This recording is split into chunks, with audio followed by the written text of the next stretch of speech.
क्या कह रहे हैं आप?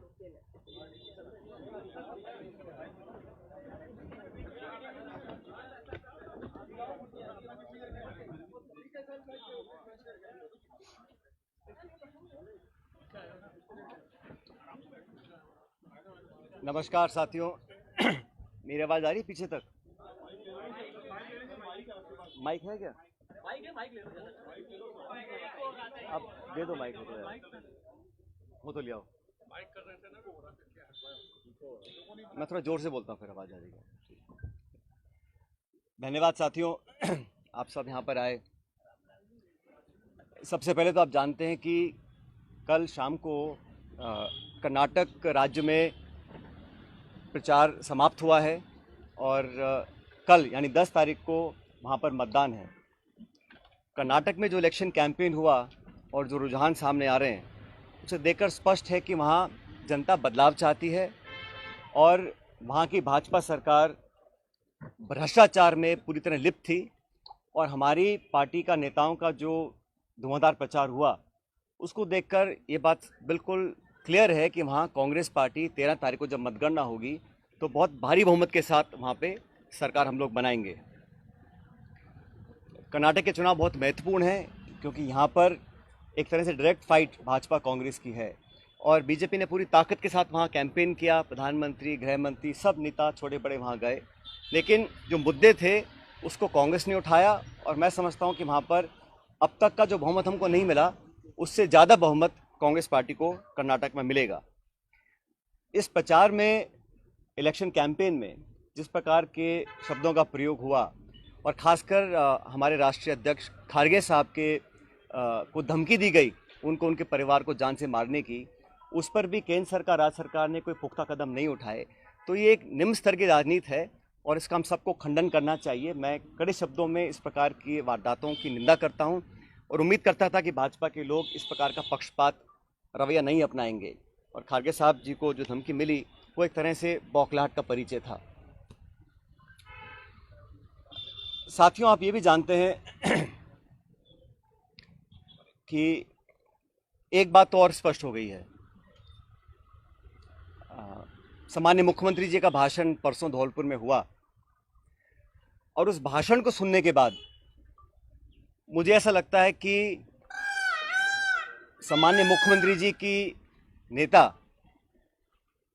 आदरणीय श्रीमती सोनिया गांधी जी नहीं हैं, बल्कि उनकी नेता वसुंधरा राजे सिंधिया जी हैं। उनकी नेता सोनिया गांधी जी नहीं हैं, बल्कि उनकी नेता वसुंधरा राजे सिंधिया जी हैं। और एक तरफ ये कहा जा रहा है कि हमारी सरकार को गिराने का काम भाजपा कर रही थी, दूसरी तरफ कहा जाता है कि सरकार को बचाने का काम वसुंधरा जी कर रही थी। तो ये जो विरोधाभास है इसको समझाना चाहिए। आप कहना क्या चाह रहे हैं ये स्पष्ट कर देना चाहिए। आप सबको मालूम है, सरकार बनने के बाद मैं प्रदेश का उप मुख्यमंत्री था, प्रदेश अध्यक्ष था और 2020 में देशद्रोह, राष्ट्रद्रोह के मुकदमे में मेरे पर कार्रवाई करने की कोशिश की गई थी।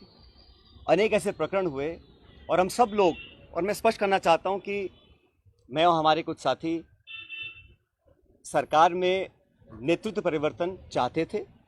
अपनी बात को लेकर हम दिल्ली भी गए और अपनी बातों को रखा। उसके बाद अखिल भारतीय कांग्रेस कमेटी ने लगातार चर्चाएं हुई और आज वो दुनिया में नहीं है, स्वर्गीय अहमद पटेल साहब, लेकिन उनके माध्यम से सब नेताओं से मुलाकात हुई और एक कमेटी का गठन हुआ, एआईसीसी ने किया। उसमें माखन साहब, वेणुगोपाल जी और अहमद पटेल जी सदस्य थे और उस कमेटी का एक काम था। और कमेटी जब गठन हुआ उस समय हम सब की बात सुनकर हमारी बातों को एक्सेप्ट किया गया और एक रोड मैप तैयार किया गया। बहुत सारी बातें उसमें थी, मैं उसका उल्लेख नहीं करूँगा, लेकिन कमेटी का गठन हुआ और उसके बाद से हम सब ने, चाहे वो राज्यसभा के चुनाव हों, चाहे विधानसभा में मतदान हो, पार्टी का प्रचार हो, कांग्रेस को मजबूत और ताकतवर बनाने के लिए हम सभी साथियों ने जी जान से कोशिश की और मेहनत की, और 2.5 साल का जो कार्यकाल निकला वो इस बात का प्रतीक है। अनुशासन तोड़ने का काम कभी भी किसी ने नहीं किया। मुझे बहुत कुछ कहा गया,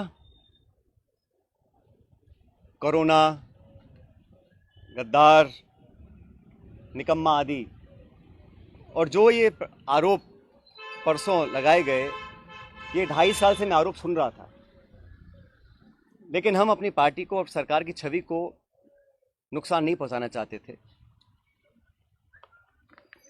इसीलिए मुझे लगा कि जो प्रकार का भाषण दिया गया, मैंने पहली बार देखा कि अपनी सरकार को, अपने ही विधायकों को, अपने नेताओं को बेइज्जत और बदनाम करने का काम हो रहा है।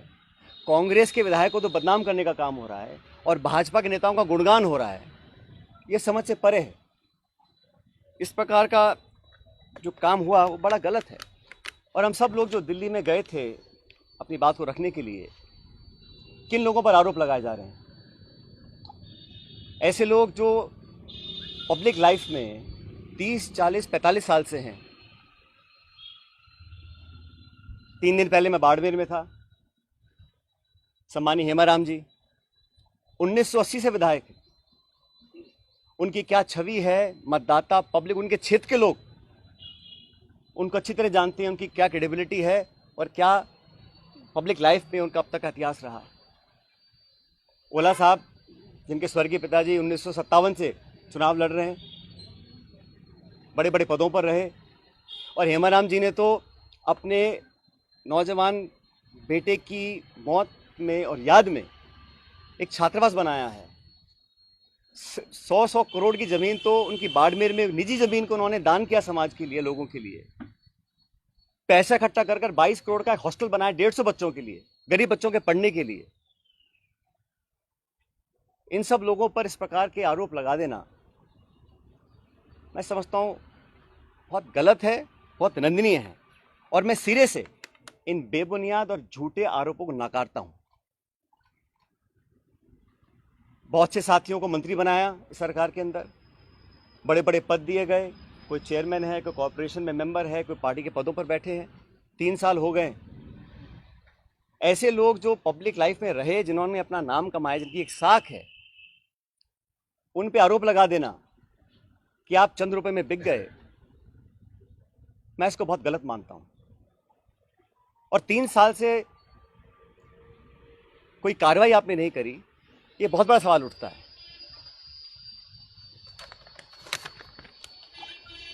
साथियों, हम दिल्ली में गए, अपनी बात को रखा, और उसके बाद सारे तथ्यों को संज्ञान में लेने के बाद हमारी अध्यक्षा सोनिया गांधी जी ने 25 सितंबर को सम्मानीय माखन साहब और सम्मानीय खड़गे जी को जयपुर भेजा था। आप सब जानते हैं। वो विधायकों की मीटिंग हो ही नहीं पाई। सोनिया गांधी हमारी पार्टी की अध्यक्ष थी उस समय। उनकी जो अवहेलना हुई, उनकी जो मानहानि हुई, उनकी जो बेइज्जती हुई, वो गद्दारी थी। इतने सारे विधायक, 20, 30, 40, पता नहीं कितने विधायकों को उनकी इच्छा के खिलाफ इस्तीफा दिलवाया गया, अपनी सरकार को संकट में खड़ा करा गया। बहुत से लोग आरोप लगाते हैं कि मोदी और शाह के कहने पर इस्तीफे दिलवा दिए गए। अब ये बात मुझे बोले और मैं जाके मंच पे इस बात को बोलूं, ये शोभा देता है क्या? तो मुझे लगता है कि अब तक जो हुआ उस घटनाक्रम में वो इस बात को दिखलाता है अनुशासनहीनता किसने करी, पार्टी का डिसिप्लिन किसने तोड़ा, और सही मायने में संगठन को और सरकार को कौन मजबूत कर रहा है, कौन कमजोर कर रहा है। और अपने नेताओं को खुश करने के लिए बहुत सारे लोग तरह तरह की बातें करते हैं। कोई किसी की चुगली करता है, कोई किसी की चुगली करता है। मुझे बहुत सारे लोग आके बहुत सारी बातें बोलते हैं कि यहाँ हज़ारों करोड़ का घोटाला हो गया, यहाँ ये स्कैम हो गया। इन्हीं बातों को मैं मंच पर आकर इनका बखान करूं, ये शोभा नहीं देता, ये गंभीर राजनीति का परिचय नहीं है।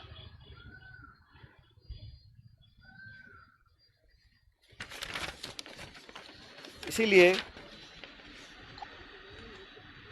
मैं, आप जानते हो, पिछले 1.5 साल से चिट्ठियां लिख रहा हूं वसुंधरा जी के कार्यकाल में जो तमाम गंभीर भ्रष्टाचार के आरोप हमने लगाए, अशोक गहलोत जी ने लगाए, मैंने लगाए, मंचों पर लगाए, प्रेस कॉन्फ्रेंस करके लगाए, उनकी जांच क्यों नहीं हो पा रही थी। अब मुझे समझ में आ रहा है कि ये जांच अब तक क्यों नहीं हुई। मेरे चिट्ठियां लिखने के बावजूद मैं 11 अप्रैल को जयपुर में अनशन पर बैठा इस मांग को लेकर, लेकिन अब मैं नाउम्मीद हूं क्योंकि तथ्य सामने आ रहे हैं।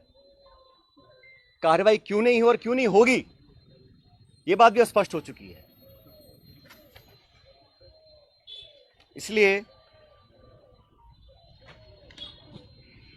मैं ऐसा मानता हूं कि हम लोग जो पब्लिक लाइफ में हैं, जनता ही भगवान है और जनता जनार्दन के सामने हम सबको नतमस्तक होना पड़ेगा। मैंने करप्शन की इशू को लगातार उठाया, पहले भी उठाया, आज भी उठा रहा हूं, आगे भी उठाता रहूंगा। जब जब मैं वसुंधरा जी के करप्शन की बात करता हूं या जो पेपर लीक हुए जिसमें लाखों बच्चों के भविष्य पर सवाल चिन्ह खड़े हो गए, उस पर कोई जवाब नहीं आता। इसलिए साथियों, मैंने निर्णय लिया है कि आरपीएससी, जहां से कई सारे पेपर लीक हुए, बहुत सारी वहां पे खबरें आई कि वहां पर तमाम भ्रष्टाचार हो रहा है, अजमेर स्थित आरपीएससी है। मैं 11 तारीख को, परसों, अजमेर से एक यात्रा निकालूंगा।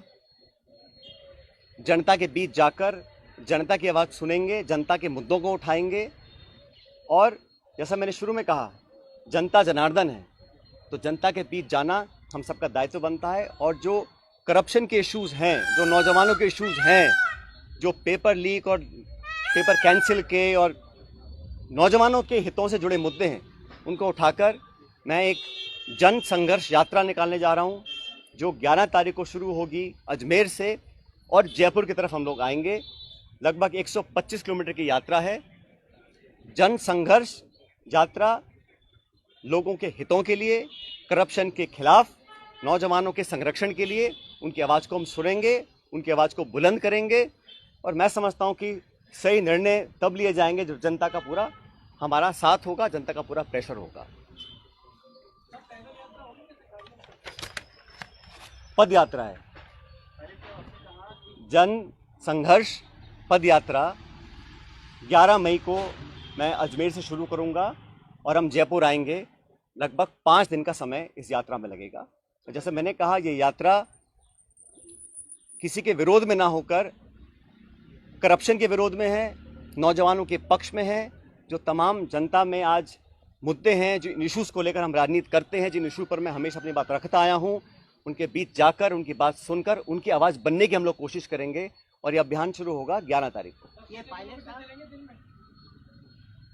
साहब अशोक गहलोत जी ने एक बात और कही जिसका आप आज ये पॉलिटिकल स्टैंड क्या रहेगा, क्योंकि सबसे बड़ी जो राजनीतिक उत्सुकता यही बनी हुई है कि आपका स्टैंड क्या रहेगा, पार्टी में रहकर संघर्ष करेंगे। मैंने कहा ना आपको, कुछ लोग ऐसे हैं जो चाहते हैं कि कांग्रेस कमज़ोर हो, कांग्रेस में फूट पड़े, और जैसे मैंने कहा, बदनाम करने की, आरोप लगाने की, आलोचना करने की, चरित्र हनन करने की कहीं कोशिश अगर हो रही है तो उसको हम नाकाम करेंगे। हमारी पार्टी को जो लोग कमज़ोर करना भी चाहते हैं उनको हम होने नहीं देंगे। लेकिन पब्लिक इश्यूज़ पे जो मेरा स्टैंड पहले था वही स्टैंड आज भी है और आगे भी रहेगा। और जो करप्शन हुआ, जिसको हमने सैकड़ों बार पब्लिक में उसको एक्सेप्ट किया, उस पर 4.5 साल तक हम कोई कार्रवाई नहीं कर पा रहे हैं। मैं अब समझ रहा हूं कि वो कार्रवाई हम क्यों नहीं कर पा रहे थे। कोई कारण तो होगा। मैंने चिट्ठियां लिखी, अनशन किया, आवेदन किया, आग्रह किया, बार बार किया, हाथ जोड़ कर किया। अगर कार्रवाई नहीं हो रही थी तो अब मुझे समझ में आ रहा है कि वो कार्रवाई क्यों नहीं हो रही थी। लेकिन किसी भी नेता से बड़ी जनता होती है, तो जनता के समक्ष हम जाएंगे, इन बातों को रखेंगे। और जो लाखों लाख बच्चों के पेपर कैंसिल हुए, जिनके माँ बापों ने अपना पेट काट कर उनके ट्यूशन के पैसे दिए, उनको साल 2 साल मेहनत करवाई, जो कभी ओवरेज हो सकते हैं, जिनका भविष्य के आगे उनको पता नहीं वो क्या करेंगे, जो विश्वास और जो एक क्रेडिबिलिटी होती है अगर वो सिस्टम से ख़त्म हो जाएगी तो फिर आने वाला समय बहुत मुश्किल होगा। इन तमाम बातों को लेकर मैं जनता के बीच में जाऊंगा और लगातार पैदल यात्रा करेंगे अजमेर से 11 तारीख से।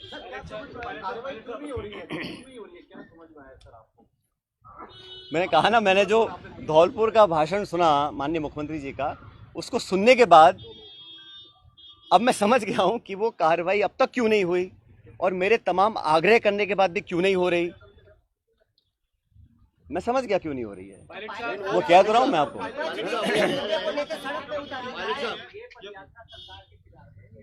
ये मैंने शुरू में कहा, ये यात्रा किसी के खिलाफ नहीं है, ये यात्रा करप्शन के खिलाफ है, भ्रष्टाचार के खिलाफ है। ये यात्रा नौजवानों के पक्ष में है, उनके हितों की रक्षा करने के लिए है और जनता के बीच हम सबको जाना भी चाहिए। हम जनता के बीच जाएंगे नहीं और हम अपने ही विधायकों को, अपने ही मंत्रियों को, अपनी सरकार को बदनाम करते रहेंगे, बेइज्जत करते रहेंगे तो हम जनता के बीच चुनाव लड़ने कैसे जाएंगे 6 महीने के बाद। 125 किलोमीटर की पदयात्रा रहेगी, उसमें जो जन समर्थन मिलेगा उसके बाद आप निर्णय लेने की बात कह रहे हैं, कौन सा निर्णय लेने की बात? मैंने कहा है हमें करप्शन के खिलाफ कदम उठाने हैं। अब तक हम वो संतोषजनक तरीके से नहीं कर पाए हैं तो हम पब्लिक बीच में जाएंगे और जो हमने वादे पब्लिक में किए थे सरकार बनने से पहले, उन वादों को पूरा करवाएंगे। अभी 7 महीने बचे हैं चुनाव में, 8 महीने। मैंने कहा ना आपको शुरू में।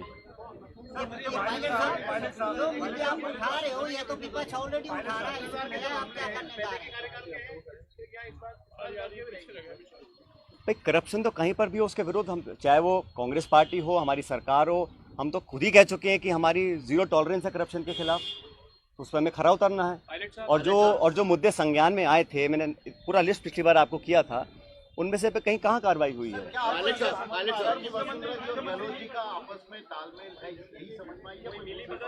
भाई मैंने कुछ नहीं कहा आपको, मैंने इतना कहा कि धौलपुर के परसों के भाषण के बाद मुझे समझ में आ गया है कि कार्रवाई अब तक क्यों नहीं हुई। कोई कारण तो होगा ना।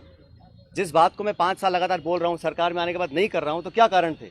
वो कारण सामने आ गए। सर उसी भाषण में, सर पायलट साहब, उसी भाषण में मुख्यमंत्री ने कहा कि एआईसीसी से पैसा दिलवा देंगे। उसी भाषण में मुख्यमंत्री ने कहा। ये इसका जब ऐसा है, मैंने आपको शुरू में कहा कि मैं किसी पे आरोप लगा दूं कि इसने 1000 करोड़ खा गया, 10,000 करोड़ खा गया, 1 लाख करोड़ खा गया, उसका कोई मतलब नहीं है। पब्लिक लाइफ में अगर तथ्य प्रमाण किसी के पास हैं तो कार्रवाई कर देनी चाहिए थी, अब तक क्यों नहीं करी? और ये जो पैसे की बात है, जिन लोगों का पूरा राजनीतिक जीवन सिर्फ पैसे के दम पर पनपा हो, शायद उनको हर चीज़ में पैसा नोट दिखाई देता है। ऐसा नहीं है। पब्लिक जज्बात भी कुछ होते हैं, पब्लिक वोट भी कुछ होती है, पब्लिक इमेज भी कुछ होती है। जिन लोगों की राजनीति सिर्फ पैसे के दम पर चलती आई हो, उनको हर चीज़ में अगर पैसा दिखता है, उसका मेरे पास कोई जवाब नहीं है। मैं 3 साल से बातों को सुन रहा हूँ। मैंने बार बार कहा है कि करप्शन के खिलाफ हम सबको लड़ना है। अगर किसी पे कार्रवाई करनी तो कर देनी चाहिए थी। इंतजार किस बात का है? और जिन लोगों पे आरोप लगा रहे हैं, समझना चाहिए उनकी 30, 40, 50 साल की राजनीति है। हम भी बड़े बड़े पदों पर रहे हैं, केंद्र में रहे हैं, राज्य में रहे हैं, निर्वाचित रहे हैं, पब्लिक के सामने काम किया है। अगर कोई उंगली उठा सकता है बता दे हमारे को। इस तरह के आरोप लगाने से, सुन ले मेरी बात,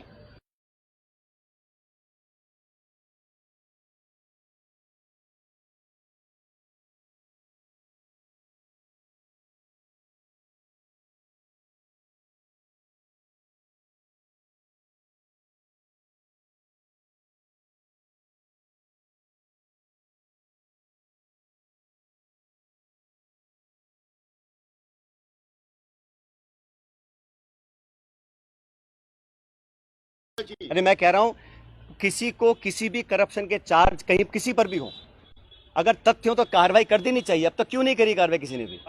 ये आरोप लगाना, सुनिए मेरी बात, विधायकों पर, कांग्रेस के विधायकों पर, जिनके दम पर हम मुख्यमंत्री बने हैं, सोनिया गांधी जिनके आशीर्वाद से मुख्यमंत्री बने हैं, आप उन्हीं को बदनाम करेंगे, उनकी आलोचना करेंगे, उनको बेइज्जत करेंगे, तो पब्लिक सवाल नहीं पूछेगी हमसे 6 महीने के बाद। इस प्रकार के निराधार आरोप लगाना कोई बहुत गंभीर राजनीति का परिचय नहीं है। मानहानि का दावा करेंगे, इसका मानहानि का क्या करें? दर्ज करवाओगे क्या गलत के खिलाफ? मैं कह रहा हूँ ना, एक तरफ तो आरोप लगा रहे हैं कि भाजपा सरकार गिरा रही थी, दूसरी बात कह रहे हैं कि वसुंधरा सरकार बचा रही थी। तो मैं समझ नहीं आया बोलना क्या चाह रहे हैं। कौन गिरा रहा था, कौन बचा रहा था, हमारा सब समझौता दिल्ली में हो गया, कमेटी ने निर्णय ले लिया, हम सब समझौते के बाद जयपुर आए, सदन में पेश हुए, हम सब ने एक स्वर से अपनी सरकार का समर्थन किया, हर मतदान कांग्रेस के पक्ष में किया, राज्यसभा का चुनाव हो, मध्य विभाजन हो, हर जगह 2.5 साल से हम सब लोगों ने अपनी कथनी करने में कोई फर्क नहीं रखा। मैं तमाम अपनी आलोचना सुनने के बाद जो मुझे कहा आप सब जानते हैं, मैं भी तर्क दे सकता था, जवाब दे सकता था, लेकिन मैंने अनुशासन में रहा, मुझे पार्टी की चिंता है, सरकार की चिंता है, इसलिए मैंने बोला नहीं। लेकिन इस प्रकार के पब्लिक प्लेटफॉर्म पर आकर अगर कोई किसी का चरित्र हनन करेगा तो उसका जवाब तो जनता को देना ही पड़ेगा। क्या आपको पार्टी छोड़ने के लिए मजबूर किया जा रहा है? मैं यात्रा निकाल रहा हूँ पब्लिक इश्यूज को लेकर, और मैंने कहा ना, अगर कोई चाहता है कि कांग्रेस को कमजोर करने की कोशिश करेगा तो उस कोशिश को हम नाकाम करेंगे।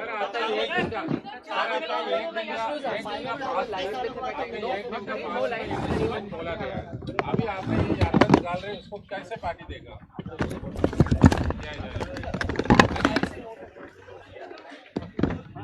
अरे निकालने